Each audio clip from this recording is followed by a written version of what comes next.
Now streaming. Disney Plus invites you to go behind the scenes with Taylor Swift in an exclusive 6-episode docuseries. I wanted to give something to the fans that they didn't expect. The only thing left is to close the book. The end of an era. And don't miss Taylor Swift, The Eras Tour, the final show, featuring for the first time the Tortured Poets Department.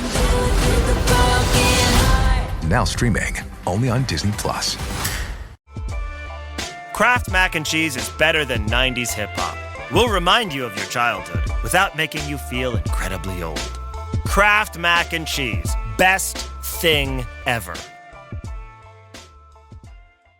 Alright, what's up, guys? Welcome to another episode of the TMossBoss Show. And in today's episode, recently I have been talking about two video games, and one saying that I do like the game, and then the other game that I've played for years, and you would think that I would like the game that I've been playing for years more than the game that I just recently got back into, last month, or maybe, when did I get Gray Zone Warfare? But anyway, so I won't be talking about Gray Zone Warfare, but I will be talking about a game similar to Gray Zone Warfare, and I think a lot of us know of this game, Escape from Tarkov, and then the game that I've been playing for years, and I have been on and off with it. I haven't played, I remember there was a period where I wasn't even really playing this game, because there was a lot of other different games that was coming out and stuff, but anyways, The Division 2. Now, if you guys follow me on Twitch, follow me on TikTok, you already know where I'm going with this podcast episode, because here's the thing.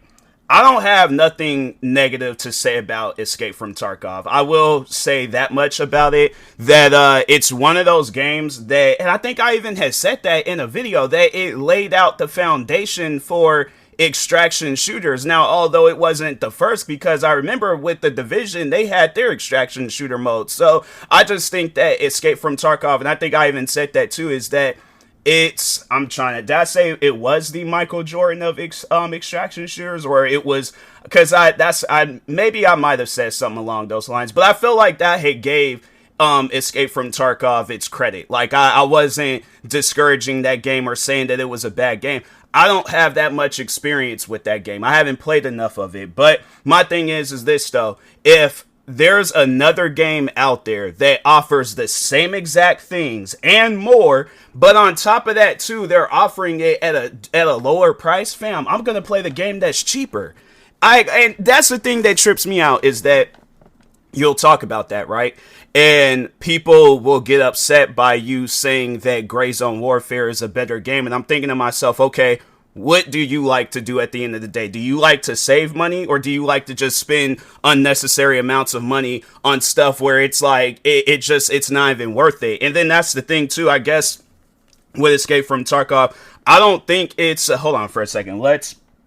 Because I don't think I have the game downloaded. I'll have to check and see. But anyways, is Escape from Tarkov open world? I don't think it is. It's currently not fully open world. It is a session-based extraction tactical shooter where players deploy into individual large map, complete objectives, and must extract within a time limit. So they have it where arc raiders, I was getting ready to say that Escape from Tarkov, and it's funny how that game just came to mind, but no, that's more of that direction. I guess, like, if we're comparing Escape from Tarkov and arc raiders, that's more of a fair comparison. But when you're playing a game that offers more, so I have been playing a lot of Gray Zone Warfare, and I guess for somebody that hasn't been playing Gray Zone Warfare, or you haven't played it, so pretty much, it's not time-based. I feel like that's probably the best thing there, because I don't like video games that they put you on a time limit onto doing stuff. Like, if it's a racing game and they have you doing like them elimination races, or you have to like pass through the checkpoint. Well, I think that, no, actually I take that back. Elimination is when they do, like, if you're in first place and then whoever is in last gets eliminated. But no, what's that mode where it's like you have to like pass through the checkpoints within a certain amount of time? But for the most part, some like racing games that do stuff like that, they have it where it's set up like, it's easy and stuff, right? Now, one game that I have played a lot of that is in the same conversation of Escape from Tarkov and Gray Zone Warfare is arc raiders. And that was one thing that I didn't like. I was like, fam, you don't give me enough time to find the things that I'm trying to find. Like, you give me 30 minutes, you put me on this big old giant map, but on top of that, you have all of these killer robots. My thing is this, and that's just even talking to the developers, do you guys think you would survive in in a situation like that? That's what I'm saying. I'm like, there's so many different things that's missing with that game. But I will say that with Escape from Tarkov, that they overall knew that it was a little bit difficult to do that, so they did add a PvE mode. The only twist to it is that you have to buy it separately. It doesn't come with Escape from Tarkov. No, so Escape from Tarkov originally was a PvPvE extraction shooter, but I guess a lot of people over the years had complained about it lacking PvE, so they added it, but they're charging you an extra $30. So on top of the $50 that you paid, now you gotta pay an additional $30 just to get you another mode. And what's crazy, so in Gray Zone Warfare, they have it set up where the game is $39.99, base game $39.99, and they give you both PvPvE and PvE. And then I think they might do the same thing with Escape from Tarkov, where they give you some stuff when you buy the game. But if not, then yeah, even with Gray Zone Warfare, they have it where they give you, like, I think $10,000. They give you a bunch of supplies and weapons and armor and a backpack and all these different things. But on top of that too, it's like the game, it is so easy to play. Like, I remember playing Escape from Tarkov some time ago, and I was like, maybe I need to go back into playing that game just to kind of see what it is. But that's the thing, though. I don't play video games to have this hard, difficult experience where I'm like, I can't even enjoy it, you know? So, like, that's why when I look at games like Gray Zone Warfare, and especially now with this new update that they just recently came out with, where it's even easier to play the game now, yeah, fam, I really don't see myself playing no other games besides Gray Zone Warfare. Like, I'm having to find time throughout the day just to play this game. So that's why I'm like, when I stream, I try to make sure that I at least get a Gray Zone Warfare session in when streaming. But people getting upset with me for comparing the two games, and I'm like, okay, so are you guys saying that Gray Zone Warfare is a better game, or are you just one of those mindless gamers that just goes around, rather than playing the game that you're trying to defend, you'll just go around social media? Because my thing is this, when people badmouth games that I like, I don't pay attention to it, because no, people are even saying that with Gray Zone Warfare right now. There's bad reviews that's still coming out for the game, even after this 0.4 update that pretty much changed the whole game. And it's like, this is what 0.4 is. It's pretty much Gray Zone Warfare 2. Like, there was Gray Zone Warfare where there was all these different things that they needed to improve on, from the enemies, from the scenery, and all this other stuff. They came out with 0.4, and it's like, fam, did you guys just come out with a sequel to a game? Like, you pretty much did what developers used to do back in the day when I was a kid playing video games. So it just trips me out where there's video games that have came out after Escape from Tarkov. Like, if we really sit down and think about it, if we really get technical about it, Escape from Tarkov has been out, I think they said, since 2017. Hold on for a second. Let me see when exactly this game came out, because it's been out for a while. I feel like it was like 2017 or 2018. 2015? This game's been out for that long? Nah, this game has not been out since this game, no. Wait a minute, why are they saying 2025?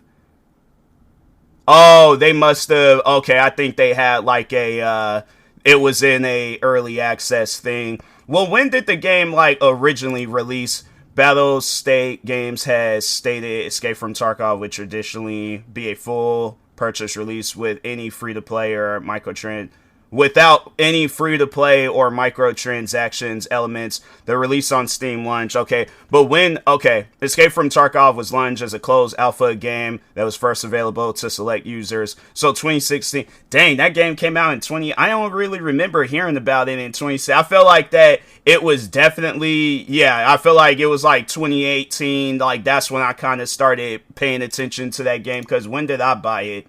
Because I feel like I bought it, I might have actually had bought it. It was sometime afterwards. I wonder, Escape from Tarkov, purchase confirmation. I did not buy this game last year. What? Thank you for... Refreshing wild cherry cola meets smooth cream. The treat you deserve. Pepsi Wild Cherry and Cream. Treat yourself. Are your ad campaigns lighting up the dashboard, but not the pipeline? That's bullspend, and marketers are calling it out in Dashboard Confessions. My boss asked for results, so I opened my dashboard for the only positive-sounding metric I had: impressions. Cut the bullspend. See revenue, not just reach. LinkedIn delivers the highest return on ad spend of major ad networks. Advertise on LinkedIn. Spend $250 on your first campaign and get a $250 credit. Go to linkedin.com/campaign. Terms and conditions apply. I could have sworn I went and bought this game. Whatchamacallit. It was definitely not last year. Yeah, I'll have to check, but I'm like, I know for a fact that I had escaped from Tarkov. Was it 2022? Hold on for a second. Because I'm searching my emails. Pre-order. Thank you for pre-ordering. You ordered standard. Granted, instant access to close.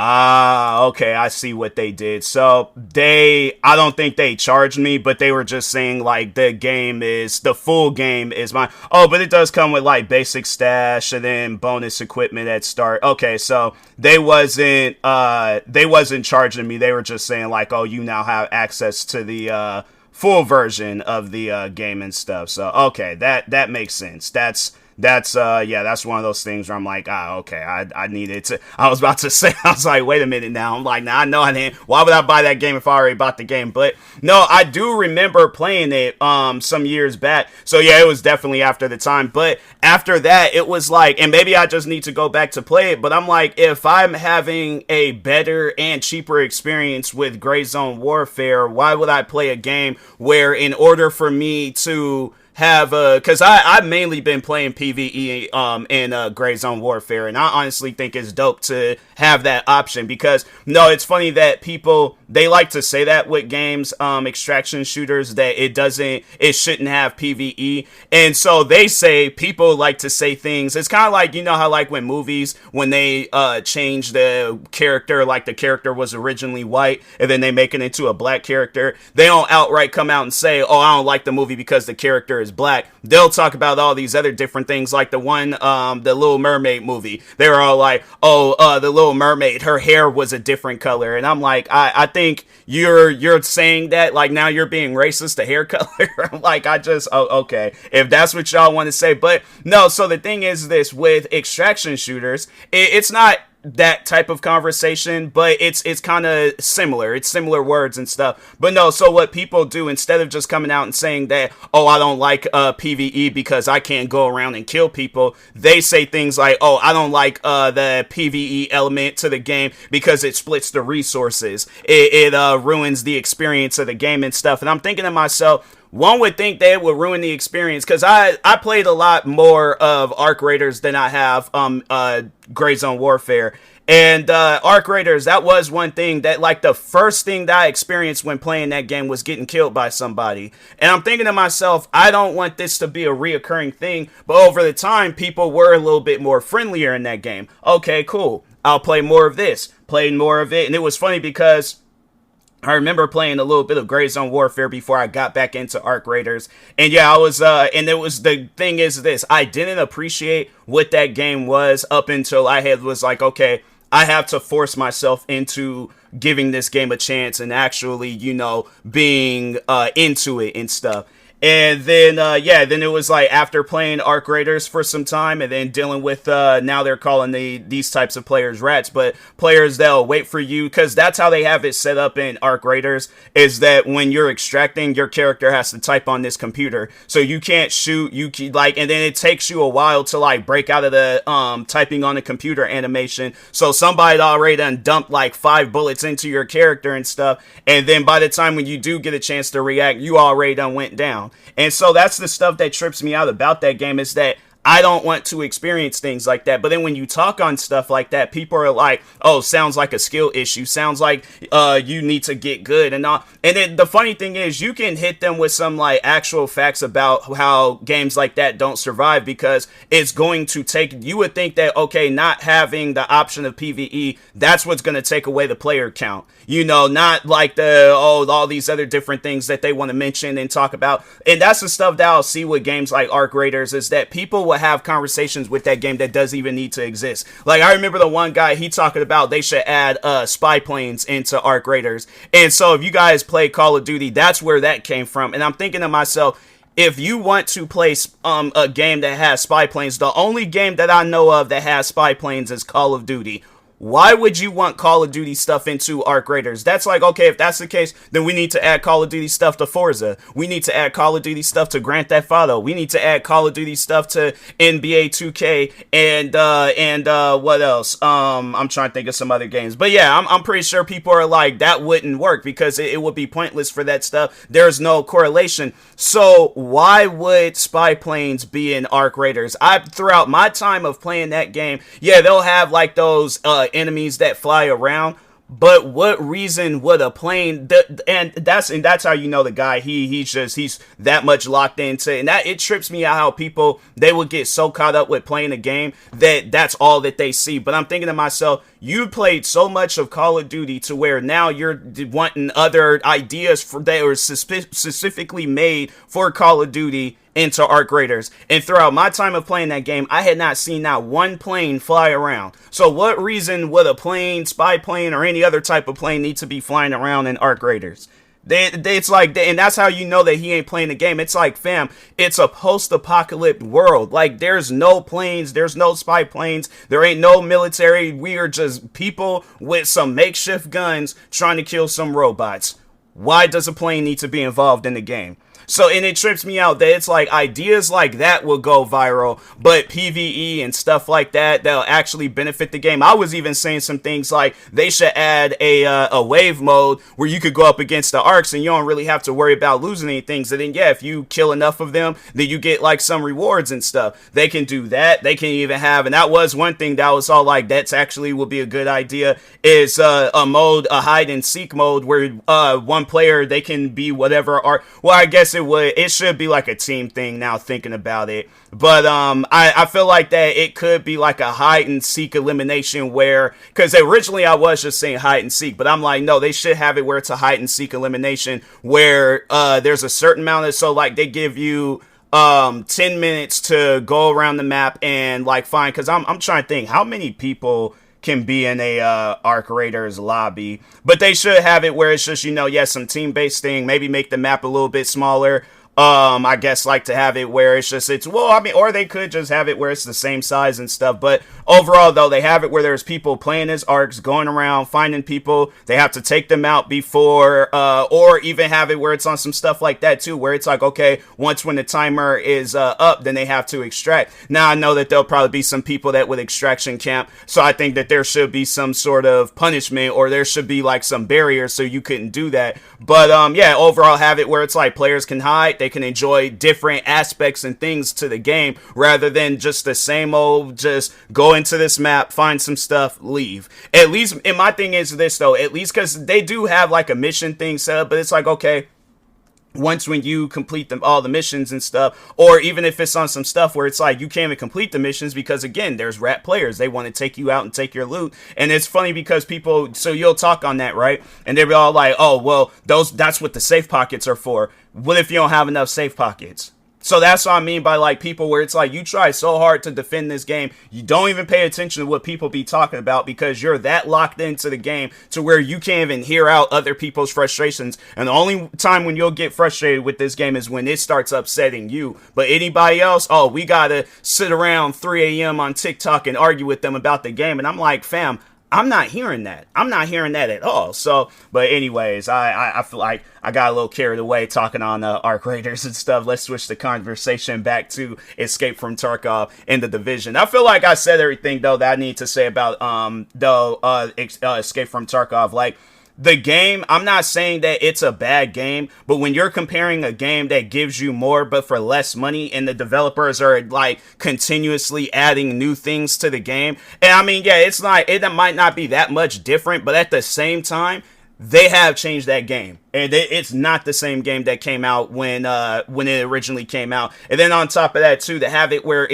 you're on this big giant map where there's all these different areas that you can explore. They got so far what I've explored, because I went into 2 different factions in that game, and they had it where there was like, they do have it where kind of like the local town is built the same way. But yeah, they have it where there's a local town that you can go to. There's an airport that you can go to. I've seen an area where they had a crash plane. What else? Then there was this one area that had like a crash helicopter.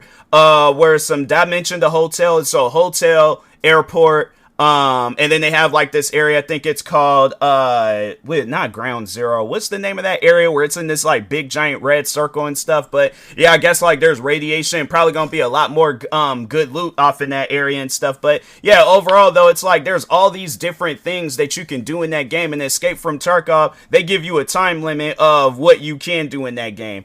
Yeah, bro. And then it's like, then they charge you more to get more of an experience versus Gray Zone Warfare is charging you less for the same exact experience. Yeah, no, or if not more and stuff. So I'm like, bro, there is absolutely no defense. If we're comparing Gray Zone Warfare to Escape from Tarkov, my question is this though, right? How is it that Gray Zone Warfare, hold on, let's just see. And I'm just going based off of Steam. I don't know what it would be like, I guess, on Gray Zone Warfare, or not Gray Zone, but Escape from Tarkov, what their website, because I know that they do have it where you gotta like where you had to go to a separate website to play the game, but now they do have it where it's available on Steam. So currently, right now in Gray Zone Warfare, and I think this is the highest that it's been in probably since the game's launch. The game currently, they have 34,000 people playing the game right now. This is in the 24-hour peak. And it's the players right now, and it's the 20. So that's the highest that they done reached up to, because the highest that they ever had was 1.9 years ago with 72,000. So the game is gradually getting more players. And I did want to open up Marathon and Arc Raiders, but let's talk on Escape from Tarkov only has 12,000 players. So, and my thing is this, though. I'm not saying that it's a bad game, again. But I do think that if you guys are going to have it where this game is in the same conversation as Gray Zone Warfare, it has to be, not saying the same exact game, but it has to be better. And as far as I'm seeing it, Gray Zone Warfare is going to be the better game. If you're an Escape from Tarkov fan, cool, be an Escape from Tarkov fan. I'm not trying to take that away from you, but I guess to somebody that is looking into an extraction shooters, and you see Escape from Tarkov, and you see Gray Zone Warfare, and you're wondering, like, what game should I get into? Gray Zone Warfare. It's cheaper, and even if you do get the most expensive edition for the game, because I think both, and even with the 2 most expensive additions to the game, so outside of the sale, because I think it's still on sale right now. I think they're gonna have it on sale all the way up until April 9th. But they have it where currently right now you could get the game for $80, but then outside of the sale it's $119. And Escape from Tarkov, hold on for a second, let's see what their most expensive edition is. Okay, so they do have it where, but it doesn't seem, that's the thing though, it doesn't come with PvE, so you would have to buy PvE separately. Yeah, they just have it where you get like bigger loot and stuff, but or more loot, but other than that, they their edition is $109.99. So and that's outside of the, so let's add that, and then let's add the PvE mode, and there's still other things I think in the game that you have to add. So, didn't they say where it was like let's add that, and then all the DLCs, so to get pretty much the whole experience, so to get everything's in the game, it would cost $183.94, and that's to get all of the different deal, because I think it's like some cosmetic stuff that they have. And then with Gray Zone Warfare, it's only $119.99, I believe. So yeah, I just, to me, it's like, even with the 2 most expensive editions and stuff, you still get more with Gray Zone Warfare and stuff. But I did want to talk on that, see where, because Gray Zone Warfare 34,000. Marathon is at 28,000, and Arc Raiders is at 151,000. So yeah, I mean, Arc Raiders, they are still doing good for themselves, but I do feel like it is getting to a point though where it's because I remember that game was like at 400 and some thousand players, and that was around the time when they launched. Now it's like you look at it and it's like, bro, people ain't really playing the game like that. So, but anyways, now talking about the Division, because I was like, nah, man, I feel like I need to give you guys a 2-for-1 special because no, people, they have been getting on me about what I've been saying lately about the Division 2, and they're trying to defend this game and make it seem like that I'm the one that doesn't know what I'm talking about. And there was even a person that was all like, you haven't been playing the game since launch, and I'm like, do I have to bring up video evidence of me playing? I believe I still have the video up of when I played that game. Hold on for a second. Let me just go to my gaming channel and see my earliest Division 2 video. Because if I have Division 1 content up on my main channel, then I'm like, I know for a fact that I have Division 2 content. But let's just look up the Division and see how. Because I'm positive 2016. I was like, yeah, it was the first video I uploaded was doing a beta, playing the beta of the Division. Let's see when adding to still, wait a minute. Oh, this is like some other stuff. Oh, I think it was when I was playing on PC for a little bit. I bought this game on PC back in 2017. Huh.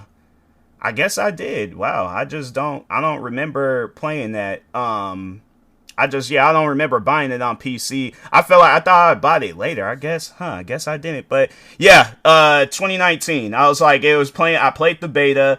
And I think, I was like, something must have happened because it was only a 5-minute video and stuff. But then, I finally got a chance I bought this game on PS4. Your favorite local grocery stores like Kroger, Ralph's, Fred Meyer, and more are now delivering on Uber Eats. Get 40% off your order of fresh, quality ingredients. Whether you just got home to an empty fridge or suddenly got a craving to whip up something new, you can get everything you need delivered in as little as 25 minutes. Get 40% off your order with code Kroger2026. Plus, members get $0 delivery fees. Order now on Uber Eats. Orders of $30 or more save up to $25 and 4/30/26. See app for details. Amazon presents Jeff versus Taco Truck Salsa.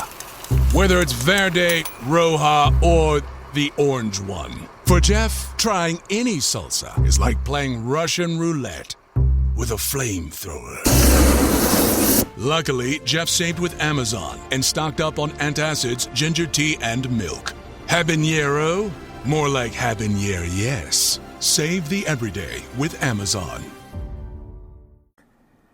Man, I'm telling you right now, I'm so confused because I'm like, I could have sworn I bought this game on Xbox and then I feel like I played it on PS4 later, but wow, all right. I mean, yeah, I guess but yeah, there's a lot of different videos of me uploading Division 2 content in 2019. So I'm like, and the game did come out in 2019. So that's why I'm like, at times I just feel like that there are people that don't know what they're talking about because they're so blind by the amount of fun that they're having in the game. And I'm like, okay, that's cool. Have fun with the game. But my thing is this, though. I am going to talk on the bad with the game. I'm not just only going to say the good and then give out people like this, misinformation about the game, making it seem like it's a good game when it's not. The Division 2 is not a good game. Now, yes, I will say that I have been playing it a little bit more recently than I have before. But at the same time, I'm like, man, I do wish that the game was better. And I'm like, if they actually sat down and took the time to really work on that game and make it better, it could be a good game.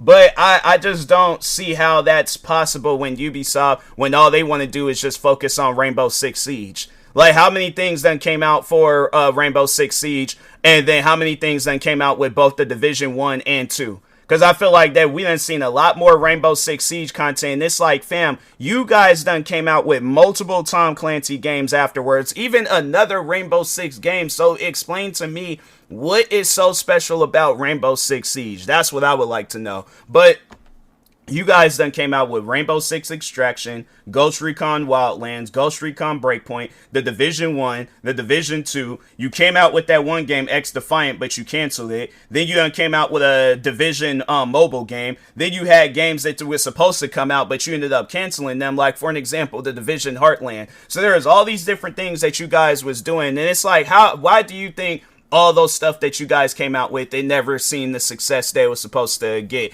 And it's funny because you'll hear when they talk about certain like games titles that Ubisoft released, and it's like, dang, I just didn't think people knew about the game like that. You know, like I was watching this one guy talking on Gray Zone Warfare, and he mentioned Ghost Recon Wildlands and how like there's it does kind of have like that feel of Ghost Recon Wildlands. It's just more of a tactical like first person hardcore shooter and stuff than Ghost Recon Wildlands. But overall though, I was like, wow, like I was actually surprised to hear that guy knew about that game, because I'm like, I know everybody knows about Rainbow Six Siege. I don't think if you're a gamer and you've been a gamer for some time, you definitely know Rainbow Six Siege. But if anybody's all like, oh, I ain't never heard of Rainbow Six Siege, then this podcast episode ain't for you. You don't know gaming. You don't know nothing about video games. So it's like trying to sit here and explain to me about gaming and all this other stuff. I'm not hearing that. All right. So, but no, with the Division 2, the problem with that game is, yes, the lack of development. They're not doing nothing with that game. There are so many different things wrong with that game,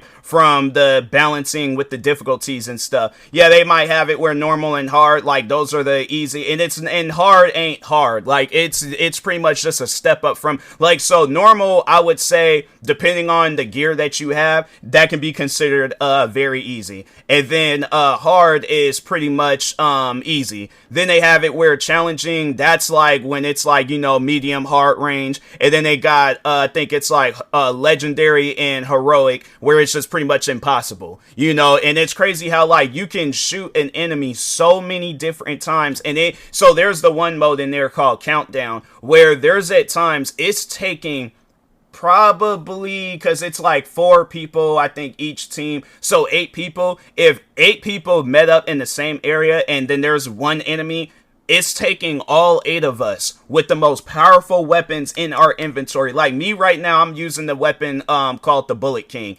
And I think they have it where like the damage per round or something like that is like 60, I think, in the body, but 100 and something thousand. It's like 60,000 in the body, but 100 and something thousand in the head. And even when shooting an enemy in the head, like, so for an example, with Gray Zone Warfare, if you shoot an enemy in the head, they're dead. Like, you see where they immediately, and there's been times where I ain't shot, because they had like an organ system thing in that game. So you can shoot somebody in the heart, instantly die. Shoot them in their stomach, they might instantly die. Or if not that, they'll bleed out. But yeah, if you shoot them in the head, they'll die. Like, fam, they even have it where the organ system, it works for your player. Because I was playing that game. I remember I was hanging out with these 2 people. We were lurking around this house. I was dumb enough to run around and be like, oh, let me see what's going on. Yeah, I don't know what was wrong with me that day. But anyways, got shot in the leg, bled out, and died. And I'm like, bro, it is funny because I feel like people would hear that and they would find it kind of intimidating. Like, they were like, oh, no, that game sounds like it's way too difficult. You bleed out and die in the game. What's so crazy is that the times where I have died in that game, it's frustrating, don't get me wrong, but I don't get upset. Like, when you die in the Division, it's honestly one of the most dumbest things, because they're trying to make it into like a Souls-like video game. I feel like they're trying to, so they'll have it where on the easier difficulty, well, even on the easy, you can, so the crazy thing about it is that you'll have the game on normal, but now they got this, I guess, like, for those that don't want to up the difficulty, they have this thing in there called alert, where if it gets all the way up to like alert 3 or 4, the enemies get harder to kill. So then they'll have missions on there. They'll have some stuff where I'm like, you guys, and I've talked about this before about how they say that the Division 2 is supposed to be a realistic game, but I'm like, it shouldn't take 8 people to give somebody the firing squad treatment just to kill them. You would think that one of us if those 8 people, if they just shot one bullet, that should be enough to just instantly kill that person, right? It's taking us, you'll see at times when people, they be playing, they don't have like the weapon, because the Bullet King, you never have to reload it. But there's at times, like if you're using an assault rifle, for an example, you're most likely using up all of your ammo to kill this guy. And it was, if they would have done it the right way, the ammo boxes I feel like wouldn't even exist. Like, it probably, because people are having to constantly, you play that game, I guarantee and I promise you, you are going to have to reload at some point in time, because it takes way too many bullets to take out an enemy. So this is what they decided to do. They decided to add a realism mode where it's pretty much the same thing. It's just another unrealistic version of the, I guess, a military game and stuff. Because I'm like, fam, it's a video game. It ain't supposed to be realistic. But at the same time, if you guys are going to talk about the video game being realistic, how many times have you seen one person getting shot at by 8 different people at point blank range and he survives? And he can shoot and kill you with 2 bullets, and then that's what knocks your character down, if not kill you. Explain how that's realistic. So that's why when they get to telling or arguing with me about the Division, I'm like, you're playing the fun side of the Division. You have people to overall, try to convince you that this game is fun. There is nothing that a person can say or do to convince me that the Division 2 is fun. It's one of those games where, yeah, if you're having a lot of different good games, then it can be fun. But if you're having a lot of different bad games, there's nothing fun with that. And it just strips me out where you look at all these other different games like Helldivers. You can look at games like even Ghost Recon, where it's like you can take out enemies no problem in that game. And maybe that's what I need to start playing. Maybe I need to start playing the Ghost Recon games because, yeah, the Division, it's gotten to a point now where I'm like, the game is unplayable. I'm like, I don't know what you guys got going on with that game, but it's unplayable. So it's like they come out with the Division 3. I'm like, man, I really hope that they do good by that game. But if not, it's probably going to be a game that I'm not going to play. I'm like, nah, I'm just going to skip out on it or wait until they have it where that game is on sale for $2.99. But here's what I honestly think what they're going to do with the Division 3 when it comes out, or whatever Division game comes out. But I think they're going to make it where it's free to play, but everything in the game is going to be paid for. So if you want to get you a weapon, you're going to have to pay money for it. If you want to get some good armor, you're going to have to pay money. Oh yeah, they'll probably have it where the gameplay is different and the movements are a lot better and you ain't getting stuck on walls and what else. And then, all these other dumb things ain't happening in the game. But I do feel like it's just going to get to a point where it's just going to be a flat out scam to even play that game. So that's why I'm like, man, you know what? Look, here's the thing. If Ubisoft at some point in time, maybe possibly one day, if they do right by the Division series, because I'm saying there's so many different things that they can do and change to that game to make it into a much more better game. But if not, I don't see Ubisoft as a company. I do not see them lasting for a long time. We're going to look up one day and it's going to be another, THQ situation where Ubisoft is announcing their closure because, yeah, they're going to be like, oh, yeah, you can still buy the Ubisoft video games, but as far as releasing any other games, there's like, we're going to release one last update, like a goodbye update for all of our video games, and there's going to probably be some stuff where they're trying to give back to the fans, like, oh, here's a thank you Ubisoft t-shirt for your Division character. Oh, here's a weapon skin for your Rainbow Six Siege character. Oh, here's some stuff for the Ghost Recon and all the other different games and Assassin's Creed and all that. But yeah, we're going to look up one day and Ubisoft is going to shut down as a company because it's like, you guys, there's so many different games that are coming out over like and I feel like if they gave their game a chance, like for an example, if them one people that did that day before that zombie game, if they would have just left it as a zombie survival game, I don't think nobody would have been playing the Division right now. Not one single person. So that's why I'm like, man, I just wish that, or even if DayZ, if they did some stuff with their game, had it where, because I had to say the reason why I don't really be playing DayZ is because it's just the looting in there. It's worse than the Division. I thought the Division loot was bad, but no, DayZ, I was like, that's a video game where it's the times where I played that game, all I found are spoiled pumpkins. What else? I think it was some Windex, and then guns, but no ammo. And I'm thinking to myself, I'm like, why am I playing this game if I'm not finding nothing good? So yeah, bro, I don't know. Hopefully one day that game, talking on that game, that's a game that I need to look back, get back into playing and stuff. But anyways, with that being said, I will talk to y'all later. Thank you guys for watching and or listening. Stay tuned for the next episode. Like, subscribe, viewing this on YouTube. Follow or subscribe, viewing this on the podcast streaming service, and peace.